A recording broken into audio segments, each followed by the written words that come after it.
তো যাই হোক, আমরা এখন ঠিক ক্যামেরার অপোজিটে যে মানুষটিকে দেখতে পাচ্ছি, তিনি আসলে পোজ দিয়েছিলেন ছবি তোলার জন্য। আমি তো স্টিল ছবি তোলার জন্য আপনাকে মোবাইলটা দিয়েছি, আপনার ভিডিও দেখেছি। আমি তো সব সময় তো প্রত্যাশা অনুযায়ী হয় না স্যার, তাই না? যাই হোক, এই যে আপনার এই যে পোজ দেওয়া বিভিন্ন বই টই নিয়ে, এগুলো কি আসলে পড়েন নাকি শুধু পোজ দেন? না, এটা তো আমি তো ইন্টারভিউ দিচ্ছি। হ্যাঁ, এটা একটা খুব ভালো একটা বই। এটা মনে করেন যে উইলিয়াম ভেন শ্যান্ডেলের, একজন হল্যান্ডের, উনি মডার্ন এশিয়া স্টাডিজের উনি প্রফেসর হল্যান্ড ইউনিভার্সিটির। তো উনি যে বইটা লিখছেন এটা খুব কন্টেম্পোরারি একটা বই। 2020 সালে এটা থার্ড এডিশন। এই বইটা পড়ে আমি মুগ্ধ, মানে জাস্ট মুগ্ধ। না মানে এই বইটা আমি তো একটা বইয়ের একটা রিভিউ, আমি ঠিক রিভিউয়ের সঙ্গে আমি কি জানি না, আমি একটা লিখি, কিন্তু লেখাটা আমি নিজের জন্যই লিখি, যে পরবর্তীতে আমার যেন একটা গ্লান্স যেন আমার কাছে ওই বইটাকে যে তথ্যগুলো আছে সেই তথ্যগুলো আমি লিখে রাখি। তথ্যগুলো কোন তথ্যগুলো আমি লিখে রাখি, সেই তথ্যগুলো আমি নোট রাখি যে তথ্যগুলো আমার অজানা ছিল। তাই না? আমি তো অনেক অনেক অল্প টল্প জানি, কিন্তু এইটা বইতে যে ইম্পর্টেন্ট জিনিসগুলো আমার কাছে, অন্যজনের কাছে আরেকটা ইম্পর্টেন্ট জিনিস বলবে। একটা বইতে আসলে অনেকগুলা ডাইমেনশন থাকে, অনেক একটা দেখবে এক দৃষ্টি থেকে, আরেকজন দেখবে আরেক দৃষ্টিভঙ্গি থেকে, মানে যে যেরকম তার মানে বেস বা সার্কেল সে সেভাবে দেখবে একটা বইকে আর কি। আমি যে সার্কেল থেকে দেখি সেইটা আমার অজানা যে তথ্যগুলো সেটা আমি লিখে রাখি, সেটা আমি আসবে, আমি ওটা আমি কাজ করছি, আমার মিসেসও জানে, কিন্তু আমার সাথে কিন্তু আমার মিসেস। মানে আপনি এই বইটি আসলে পড়েছেন? আচ্ছা।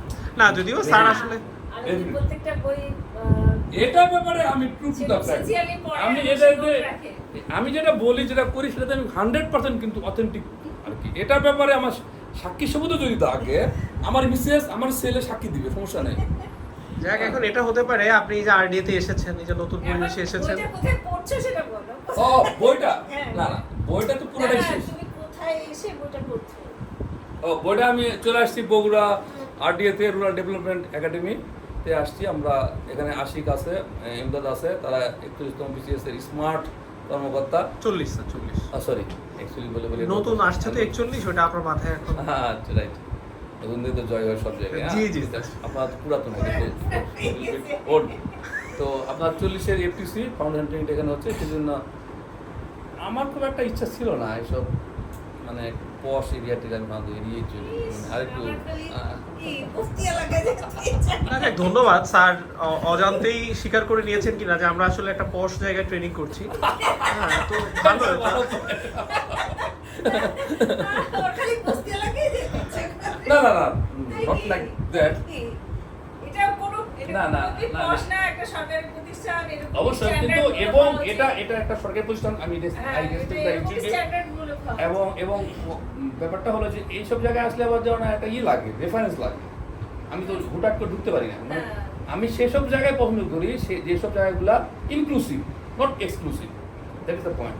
সবসময় এটা কিন্তু এক্সক্লুসিভ জায়গা একটা। সবসময় তার ইনক্লুসিভ, মানে আমি নদী পছন্দ করি, মাঠটা পছন্দ করি, কারণ নদীর কোনো মালিকানা নেই। যাই হোক, স্যারের অবগতির জন্য জানাচ্ছি যে আপনি যেহেতু বই একজন বই আসবো আমি আর বইয়ে আপনি বই back করবো? বইয়ে ব্যাক করবেন, করতেও পারেন, অথবা বইটি নিয়ে, যেহেতু বই না সম্পর্কে না, আপনার এটা যে জ্ঞান- বইটা কিরকম আমি খালি বলেছি জাস্ট মুগ্ধ। এটা জাস্ট একটা ভুয়া একটা মানে একটা বই সম্পর্কে বলা। জি, এটা জি, এটা স্যার। জাস্ট একটা বলা যে মানে এটা এর কোনো বলা না। আমি তো ওইভাবে বলবো না, আমি একজন শিক্ষক, আমি একটা ডিস্ট্রিক্ট জায়গা থেকে বলবো। ক্লাস নিয়ে গেলে তো 40 মিনিট। না, এখন আমি বলি যে এই বইটা এটা খুবই সুন্দর বই, যে আসলে এই বইটাতে একেবারে আমার যতগুলো বাংলাদেশের উপর পড়া আর কি, খুব বেশি পড়া নাই, আরও অনেক অনেক ভালো ভালো রাইটার আছে, ব্রিটিশ উত্তর পিরিয়ডে অনেক ভালো ভালো রাইটার আছে, বাংলাদেশের অনেক ভালো ভালো লেখক আছে, বাংলাদেশ থেকে লিখছে, কিন্তু এইভাবে শুরু করছে যে হিমালয় থেকে। হুম। উনি বইটা শুরু করছেন যে উনি বইটা শুরু করছেন যে বাংলাদেশকে বুঝতে হলে আপনাকে হিমালয়ের উপর থেকে দেখতে হবে। আমি তো এই লাইনে জাস্ট এই ভদ্রলোক বলে কি হিমালয়ের উপর থেকে দেখবো কেন? উনি বলছেন হিমালয়ের উপর থেকে দেখতে হবে এই জন্য যে হিমালয়ের উপরে যদি আমরা দেখি তো দেখবো যে কিছু হিমালয়ের পর্বতমালাগুলা, কিছু সাদা বরফের ক্যাপ, ওইখান থেকে বলছেন যে ওইখান থেকেই বাংলাদেশের উৎপত্তি। এটা চলে গেছে, তারপর চলে গেছেন একেবারে ওই যখন পুরা এলাকাটা, এই পুরা বঙ্গীয় বদ্বীপ, ওনার মূল কথা কিন্তু বঙ্গীয় বদ্বীপ, মানে বেঙ্গল ডেল্টার প্রেক্ষাপটে বাংলাদেশে আসছে, বিভিন্ন সময়ের প্রেক্ষাপটে বিভিন্ন ইতিহাস প্রেক্ষাপটে বাংলাদেশ বসে আসছে। বেঙ্গল ডেল্টাতে এসে উনি বলছে যে হিমালয় থেকে বাংলাদেশের উৎপত্তি। এখন এটার উত্তর প্রান্ত থেকে উৎপত্তি হয়েছে ব্রহ্মপুত্র, যেটা আমাদের যমুনা নাম দিয়ে আসছে, মানে অনেক পরে যমুনা নাম হয়েছে।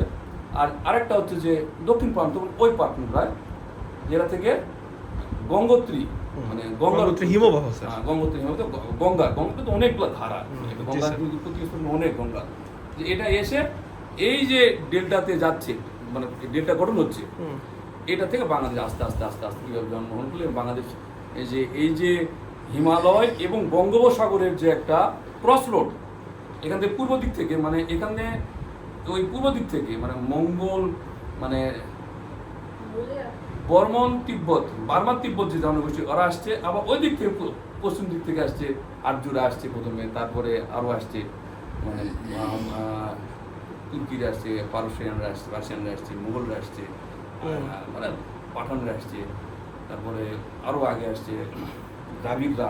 এই যে একটা মিলনস্থল, এই মিলনস্থল হিসাবে উনি দেখছেন, দেখাচ্ছেন এই বাংলাটাকে, এবং ওই শুরুই করছেন উনি একেবারে, মানে এত রেফারেন্স, এত এবং ওটা সবচেয়ে ভালো জিনিস, উনি খুব বড় একজন লেখক, কারণ যে ইংরেজি বাক্যগুলো কতগুলো সুন্দর সুন্দর যে ওয়ার্ড ব্যবহার, এটাতে আমি একটু আমার সাহিত্য প্রতি একটু ঝোঁক আছে, সাহিত্য জায়গাটা আমার খুব ভালো লাগে, দারুণ মানে ওয়ার্ড ইউজ করছেন।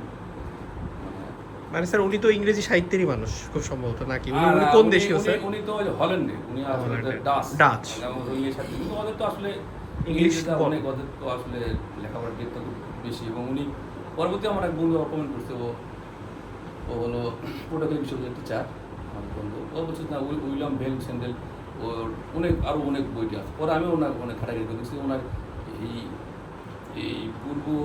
দক্ষিণ পূর্ব এশিয়ার ওনার বইটি আছে অনেক। এই যে কভারটা ইনি ইউজ করছেন রাজশাহী বিশ্ববিদ্যালয়ের কভার, এটাই আমি আসলে প্রশ্ন করতে চাচ্ছিলাম, যে কভারটা রাজশাহী ইউনিভার্সিটি কভার, উনি লেখক বলছে এটা নিজে তুলছেন উনি। আর এটা ওই রাজশাহী ইউনিভার্সিটি বুদ্ধিজীবী দিবসে এই যে রাজশাহী বিশ্ববিদ্যালয় শিক্ষক পরিষদ, রাজশাহী বিশ্ববিদ্যালয়ে তারা পুষ্পস্তবক দিতে যাচ্ছে। মানে অনেক এখানে অনেক ইলাস্ট্রেশনও আছে, অনেক আছে।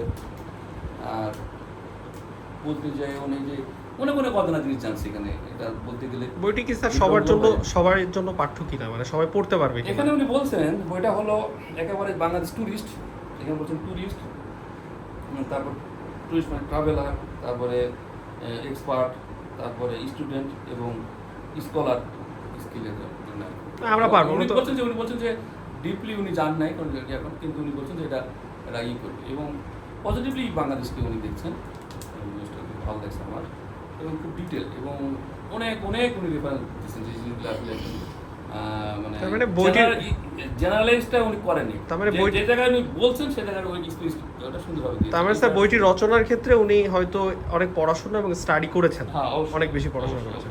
ওই তার যে পরিশ্রমের জায়গা, এটার কোনো ঘাটতি নেই, ওনার যে পরিশ্রম ডেডিকেশনের জায়গাটাই আমি কোনো ঘাটতি দেখি না। ওনাকে আমি সেলুট জানাই, উইলিয়াম ভ্যান স্যান্ডেলকে। জানি না এটা উচ্চারণটা আসলে কী হবে। স্যার আসলে একজন মানে বইপ্রেমী বলবোই, কারণ আমি স্যারকে যতটুকু চিনেছি বইপ্রেমী হিসেবে আজকে আমরা একটু ধন্য হয়েছি যে আরডি এর বুকে স্যার এসেছেন, এবং এই বইটিও এসেছে স্যারের সাথে, এবং সেই বইটির বইটি শেষ। আমি একটা রিভিউ, মানে আমার যেসব তথ্যগুলো আমার ভালো লেগেছে সেগুলো আমি নোট নিচ্ছি, নোটটা আমার শেষ পর্যায়ে আসছি। জি স্যার। আর দুই দিন কাজ করে শেষ হয়ে যাবে, আমরা পাবেন, মানে আমরা এটা পরবর্তীতে পাবেন, করতে পারেন। সোশ্যাল মিডিয়া ছাড়া স্যার এমনি মনে হয় পাওয়া। এই যে স্যারের একজন মানে মনোমুগ্ধ শ্রোতা, যদি আমি বলি, আমি জানি না আসলে এটা কি ভান করে শ্রোতা নাকি আসলে শ্রোতা। স্যার এখানে কিছু শ্রোতা না আসলে রিডার বলো, খুব ভালো একজন পেইড হচ্ছে না তো ব্যাপারটা, না ভালো বোদ্ধা। তো বইটাতে অনেক তথ্য, যেটা তথ্যটা আমি একটা অনেক তথ্যটা ঝামেলা পাকাচ্ছিল। একটা খুব আমার কাছে যে চট্টগ্রামটা আসলে ওই প্রাচীন যুগ থেকে কেন ইম্পর্টেন্ট, যে ও একটা উদাহরণ, এটা আরও অনেক আগে থেকে আমরা জানি, কিন্তু এনি আর ডিটেলস মানে এইটা করতে যাওয়ার জিনিসটা আপনার যে চট্টগ্রাম বন্দরটা এখন যে আমরা মেঘনা নদীটা চিনি, মেঘনা নদীটা আরও পূর্ব দিকে ছিল, তার মানে চট্টগ্রাম ওই দিকে ছিল। তো নোয়াখালীর ভিতর দিয়েও কিন্তু মেঘনা নদীটা গেছিল। পরবর্তী পাকিস্তান আমলে কিন্তু আরেকটা বই করতে আমি দেখছি, পাকিস্তান আমলে অনেক এখানে বার্তা দেওয়া হয়েছে। তারপর নদীটা এই মেঘনা নদীটা ক্রমান্বয়ে পশ্চিম দিকে সরে আসছে। সেটা অনেক সময় বলে যে ভূমিকম্পের কারণেও কিন্তু আমাদের দেশে কিছু চেঞ্জ হয়েছে। এবং বলছেন যে এই যে গতিপথ, উনি বলছেন যে এই বাংলাদেশটা একটা অ্যাক্টিভ ডেল্টা, এখনো সক্রিয়, বাকিদের মধ্যে সবচেয়ে সক্রিয় ডেল্টা হলো এই আমাদের এই অঞ্চলটা। এবং উনি বলছেন যে এই নদীটা এখানে খুব ইম্পর্টেন্ট, এবং এই নদীটা জন্য এখানে এই অনেক প্রাচীনকালে যে সকল শহরগুলা, যেমন উনি বলছেন যে মেগান্থিস যে বলে গ্রিক ইয়াতে উল্লেখ আছে যে ত্রাম্যলিপ্তি, যেটা এখন মলা মনে করা হচ্ছে তামলুক, যেটা পশ্চিমবঙ্গের মধ্যে পড়ছে, ওখানে একটা শহর ছিল।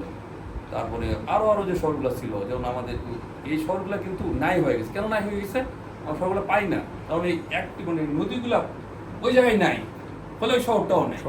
নদী এখানে সবসময় একটা বড় ভূমিকা, নদীটা এখানে এই জায়গাটাকে করছে আর কি, ফলে নদীর জন্য ওই শহরগুলো নাই হয়ে গেছে। কিন্তু এখানে একটা মাত্র জিনিস উল্লেখ করছে যে প্রাচীনকালের কোনো একটা শহর যেটা উল্লেখ আছে প্রাচীনকালে, যেমন মনে করেন যে পুণ্ড্রবর্ধন, যেটা মহস্তান্ডর বলা হয়, সেটা এখন পর্যন্ত ওই প্রাচীনকাল থেকে এখন পর্যন্ত আছে, ওই জায়গার মধ্যেই আছে, যেখানে এখন শহরও আছে, সেটা কিন্তু এই বগুড়ার মহস্তান করে আর কি উনি বলছেন। যে তাছাড়া বাদবাকি যে শহরের কথা জানা যায়, আমার পরিবার জানি, সব শহরগুলো কিন্তু নাই হয়ে গেছে। শহরগুলো ওই কালের ক্রমে নদী ওখানে ছিল, একসময় নদী ছিল, নদী নাই হয়ে গেছে, সরে গেছে। করতোয়া ছিল স্যার, ওইটাই বলছে যে আসলে সিভিলাইজেশনের যে জায়গাটা কেন্দ্রবিন্দু ছিল, মানে এটা নদী কেন্দ্রিক ছিল, এবং একটা জায়গায় আছে যেটা নদী নেই, কিন্তু এখনো সেই জায়গাটা টিকে আছে। এখন আর্কিওলজির আরেকটা সমস্যা হয়েছে বাংলাদেশে, যে এইসব জায়গায় যে এইসব ওই যে মানে পলি এলাকা, প্লাবনভূমি হওয়াতে এই জায়গাতে কোনো মানে সুউচ্চ বা মজবুত কোনো বিল্ডিং ভবন তৈরি হয়নি প্রাচীনকালে, যা তৈরি এসব কাঠটাট দিয়ে, এবং ওগুলো কাঠটাট হওয়াতে ওগুলো হয়েছে পরবর্তীকালে ওগুলো আবার মানে হয়ে গেছে, শিফটেড হয়ে গেছে বা ওখানে নেই, ওগুলো একদম নষ্ট হয়ে গেছে, আমরা পাই না, মানে কোনো বড় স্ট্রাকচার তৈরি হয়নি। যেগুলো পাই সেটা হলো পাল আমলে। এখন কথা হচ্ছে, উনি বলছেন যে পাল আমলের, উনি আরেকজন রেফারেন্স দিচ্ছে আরেক ভদ্রলোকের, উনি ইন্ডিয়ান রাইটার, উনি বলছে যে পাল আমলে বড় বড় যে ইনস্ট্রাকশন বা বড় বড় যে স্থাপনা, এটাও একটা উদাহরণ যে তারা এই প্লাবন ভূমিতে এসে এখানকার ছোট ছোট যে বাড়িদের সঙ্গে যে তৈরি না করে বড় বড় ভবন তৈরি করছে, এই জন্য যে তারা বোঝাতে চাইছে যে তারা অনেক বড় পাওয়ারফুল। কিন্তু এই পালরাও ছিল বিদেশি, কিন্তু এই যে জনগণের সঙ্গে এই বড় বড় ভবন তৈরি করার জন্য জনগণের সঙ্গে কোনো সম্পর্ক তৈরি হয়নি, এটা উনি বলছেন। আরো মানে অনেক মনে পড়ছে। যাক স্যার, আমরা আসলে স্যারের কাছ থেকে বইটি সম্পর্কে আরো বিশদ তথ্য পরবর্তী কোনো এপিসোডে সোশ্যাল মিডিয়াতে আমরা দেখতে পাবো। হ্যাঁ, তো যাই হোক, রিভিউ হিসেবে দেখবো। তবে আমি ভাবিকে এবং স্যারকে ধন্যবাদ জ্ঞাপন করছি এজন্য যে তারা আরডিএ কে তো অবশ্যই, সাথে আমরা এখানে এসেছি ওই উপলক্ষেও যে স্যাররা এসেছেন, সেজন্য স্যারদেরকে অসংখ্য ধন্যবাদ জানাচ্ছি। এখন থাকতে পারে যে নজিবপুর সরকারি কলেজের দুইজন অ্যাক্টিভ টিচার্স, অ্যাক্টিভ ফ্যাকাল্টি এখানে আসছে, সেজন্য সম্পাদক হিসেবে তার আসাটা কাম্যই ছিল আসলে। এটা কিন্তু আমি বিশ্ববিদ্যালয় জীবন থেকেও ভাবলাম বিশ্ববিদ্যালয়ে ভর্তি হয় যে যাক এবার সবার বাড়ি, কিন্তু পরে দেখলাম যে আমাকেই সবাইকে আমার বাড়িতে নিয়ে আসতে হচ্ছে আর কি। এটা সবসময় আমি এই ধরনের। আরেকটি জিনিস আমি লক্ষ্য করলাম যে স্যারের টি শার্টে নওগাঁ ডিস্ট্রিক্টের একটি ম্যাপ দেখতে পাচ্ছি, এবং সে একটি বই নিয়ে আলোচনা করেছে, সেটাও কিন্তু একটা জিওগ্রাফিক্যাল একটা ব্যাপার সেখানে আছে। তো যাই হোক, আমরা এই পর্যায়ে আপাতত শেষ করতে যাচ্ছি। স্যার ঠিক আছে, একটা বিদায় দিয়ে দেন। Bye bye. ভাবি আপনিও তো আছেন।